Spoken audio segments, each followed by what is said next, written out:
What's going on, guys? It's Cliffy here and welcome back to our round 5 game of this 5-5 Big Bash with the Brisbane Heat. I've actually changed it up a little bit, simulated the games already as we are doing our introduction. So the Stars won by 4 wickets on the back of 22 not out from Luke Wright. Shane Watson, 26 not out off 9.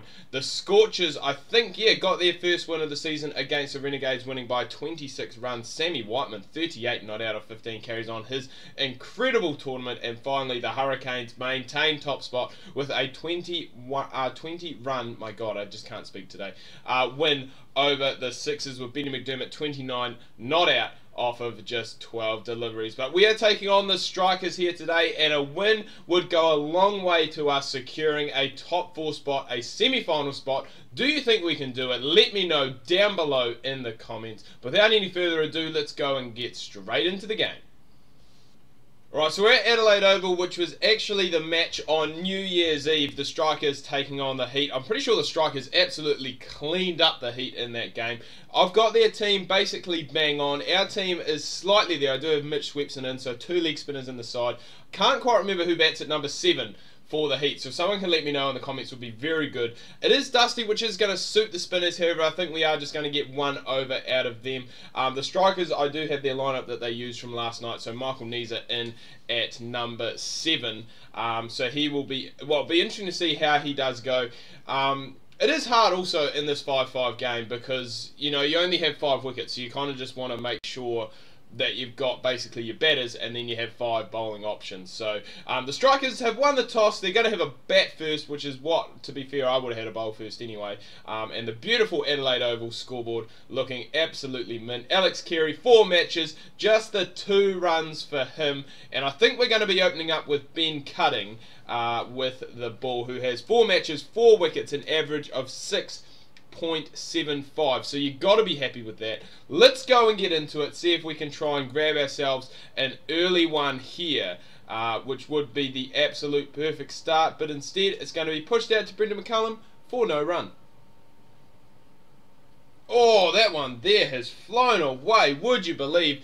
To be fair, if the slip, and I'm not sure who is there at slip, had they been a little bit closer to the keeper rather than that, if we have a look at the replay here, they're probably at, you know, maybe a second or even a third slip. If they're at first slip, that is straight down their throat, and that is the first one down for the Strikers.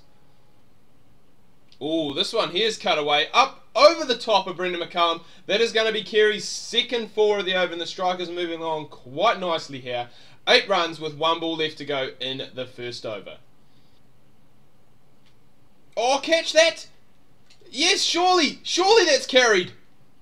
Yes, it has. I don't know what Jimmy Pearson was thinking. He just threw the ball back at the stumps like it had not carried. But the in-ducker works for Ben Cutting, the big in-swinger, and he does manage to pick himself up the first wicket. It's the dangerous Alex Carey, gone for 8 off just 6. 1 over done and dusted. The score is 1 for 8. Oh, this one here is driven down the ground, lofted down the ground, whatever you want to say. 1 bounce 4, quite short boundaries actually down straight. So when we are batting, that could be a target area for us. Just look at this. Straight down the ground. Look at how short that boundary is. I didn't think he got that. I didn't think he got a lot of that. And it possibly could have gone to that man at mid-on. But it's just 1 bounce and it's gone for 4.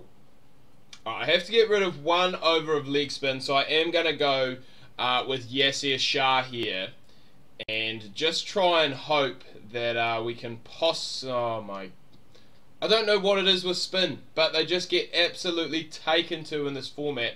I do it when I'm batting as well. Travis Head off the mark with a 6. Oh, catch that! Catch that! Yes! Oh, you absolute ripper. 6 first ball. Out next ball, Travis Head just hanging around for 2. Yasir Shah gets his 2nd wicket of the tournament. And, you know, we did have to get rid of leg spin somewhere along the line. Hopefully this can be a good over. The score currently 2 for 22. Oh, my God. Over the top of the slips. How many times has that happened? And how lucky has this bloke got? Oh, he's freed his arms on this one. That is going to go up and over through cover, whatever you want to call it. Second 4 of the over, and Cam Gannon proving to be just a touch expensive here. Oh, and this one here has worked away over the league side. I've just got no answers to it. Third 4 of the over. There's still 2 balls left to go, and the Strikers are now slowly moving up towards that 50 mark. It's not the way we wanted to start the last over, to be fair. It's gone away for 4. 2 for 42 is the score now. And I thought we did, those first 2 and 3 overs, especially with the spin of Yasser Shah, we did a very good job of containing and maintaining, and it was looking as though if we could have kept that up, we would have kept them to under 40 or even around that 40. Now with the way things are going, probably going to be looking at chasing 50 plus with just the... Well, I mean, 3 balls left to go, 7 runs needed. We do have Weatherith back on strike, who has been good. He has scored over half of their runs, 23 off 13 at the moment. And I think, really, I should have had an off-spinner playing here today, because the top 4 of the Adelaide Strikers, obviously all left-handers. So that off-spin could have been very effective. But we've got 2 balls left to go. What can we do? Alright, so it was actually a pretty uneventful end. We just had a 2 that was run down to third man and a dot ball to finish, which meant that the Adelaide Strikers finished on 2 for 45, and that is the perfect start for Brendon McCullum. So 2 for 45, 46 is what we are chasing, just over 9 runs per over. On this one here, we have worked away off the pads, 4 first ball, 2 the second ball, 4 again. We're 10 off of just 3 deliveries, and McCullum is going great guns here. Now Chris Lynn is getting in on the action. Come on, boy, off the mark with a 4. 15 off the first over already, and the Heat are going great guns here against Peter Siddle. There we go, up over the top. Finally, we see a bit of an aerial shot from McCullum. It was short, it was wide, it was helped over third man, and there is a 4. I don't want to say a much needed one, because we're just doing it at the moment in 1s and 2s, because the field placings are just absolutely terrible. But, we've got to have something, I guess, to show you guys. And that there from McCullum is very cheeky. Big outside edge. It has gone away. Flown again over that third man region. The third over is done and dusted. The Heat none for 38. Just 8 runs left to get off these last 2 overs. Oh, you're joking. Rashid Khan comes in. Oh, and first ball, I've just tried to take him. It was a half tracker. And to be fair, it really should have been dispatched just about anywhere around the ground. Instead, we've just gone and lobbed it straight up to mid-wicket. And Chris Lynn will not be happy with that whatsoever. Look at this. Just, it could have, to be fair, it should have gone anywhere. But not the case. And I think that's Big Billy who's actually gone and taken the catch. So a good job done by him. Joe Burns in next, average of just 5. We'll be looking to improve on that. However, there are only 8 runs left to go, and we've got Brendon McCullum on strike. He probably won't be looking to take the same risk, it must be said. But a little bit aerial on that shot there, a little bit early, and we are just going to need to wait now that the spin is on. Nice shot there by Joe Burns. He was beaten last time. I think it was actually... No, it was the normal leg break. That one there has been played away. Makes it 1 for 43. And Brendon McCullum actually posted, I think on Joe Burns' Twitter, and said the first rule of Bash Bros is when there is less than 6 when there is less than 6 required, you cannot take a single. You cannot nudge it down the ground and try and do it in 1s and 2s. You have got to go for the boundary. You've got to go for the 4. You've got to go for the 6. And that is exactly what we have done here. Just a little shuffle over to the offside.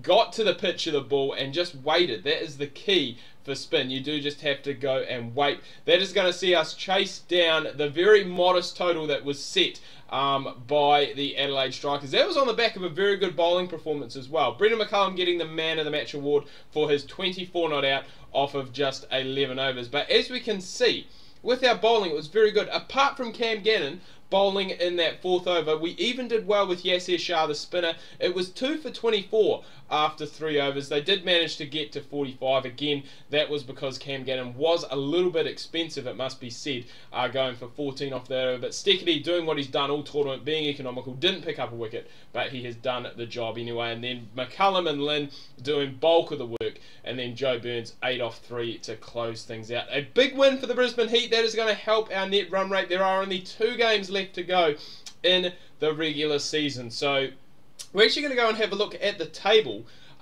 because potentially we could have secured a top 4 spot with this win.